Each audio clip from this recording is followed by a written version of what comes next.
Israel, America और Iran के दरमियान जारी कशीदगी 40वें दिन 2 हफ्तों की मशरूत जंगबंदी का अब ऐलान हो गया है। जी हां, 2 हफ्तों की जंगबंदी का ऐलान कर दिया गया है।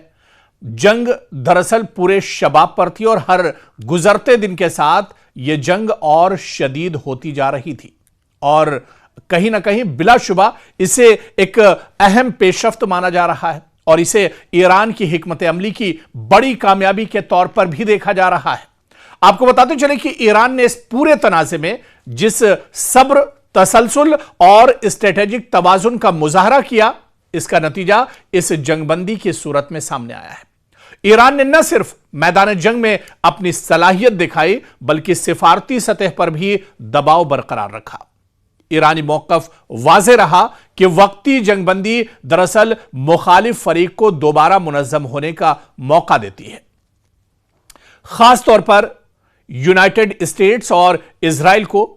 इसके बावजूद ईरान ने इस वक्फे को आलमी दबाव और सिफारती मवाक़े के तनाजुर में कबूल किया, जो इसकी हिकमत अमली की पुख्तगी को भी जाहिर करता है।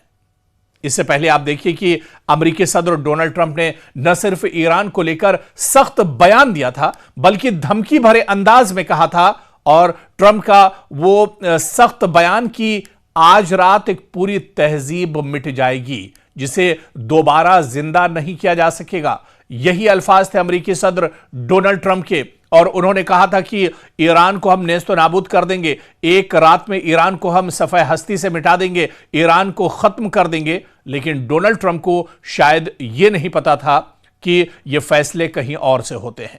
सुपर पावर के हाथ में दरअसल ये फैसले सुपर पावर या अमेरिका के हाथ से नहीं होते हैं। डोनाल्ड ट्रंप को दरअसल ये कुव्वत और ये ताकत नहीं दी गई है कि वो किसी की मौत या जिंदगी के बारे में एक तरह से लिख सके या उस पर अपने मनचाहे इरादों से एक तरह से हमले कर सके और उसे नेस्तनाबूद कर सके।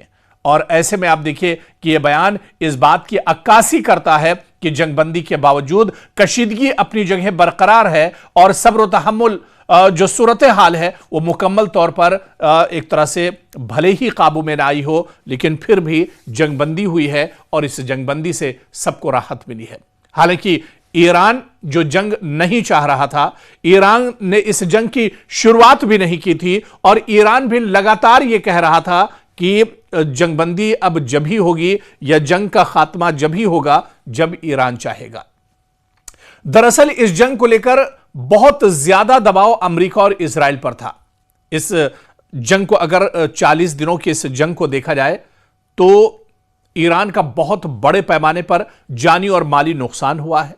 लेकिन आप देखिए कि इस नुकसान के बावजूद जिस तरह से ईरान इस जंग में डटा रहा, ईरान ने कभी यह नहीं कहा 40 दिनों में कि वो जंगबंदी चाहता है, वो जंग को खत्म करना चाहता है, बल्कि दुश्मन की तरफ से जो हमले होते थे उन हमलों का ईंट का जवाब पत्थर से हमेशा ईरान ने दिया है। और इस बीच आप देखिए कि जंगबंदी का अब ऐलान हो चुका है। 2 हफ्तों की मशरूत जंगबंदी का बाकायदा ऐलान किया गया है। यह ऐलान बराह रास्त अमेरिकी सदर डोनाल्ड ट्रंप के सोशल मीडिया अकाउंट के जरिए सामने आया है और इसका मकसद वक्ती तौर पर जंग को रोककर सिफारती रास्ता दरअसल हमवार करना है। और यह जंगबंदी दरअसल कई हवालों से बहुत अहम हो जाती है क्योंकि ईरान ने दबाव के बावजूद अपनी पोजीशन इस पूरी कशीदगी में, इस पूरी जंग में अपनी पोजीशन ईरान ने मजबूत रखी। अमेरिका को वक्ती तौर पर जंग रोकने पर आमादा होना पड़ा। आलमी सतह पर सिफारती कोशिशों को इससे बहुत मजबूती मिली है। ताहम यह सिर्फ एक आर्जी वक्फा नहीं है। अगर इस दौरान मुस्तकिल हल ना निकाला गया तो खदशा है कि जंग दोबारा शिद्दत अख्तियार कर सकती है।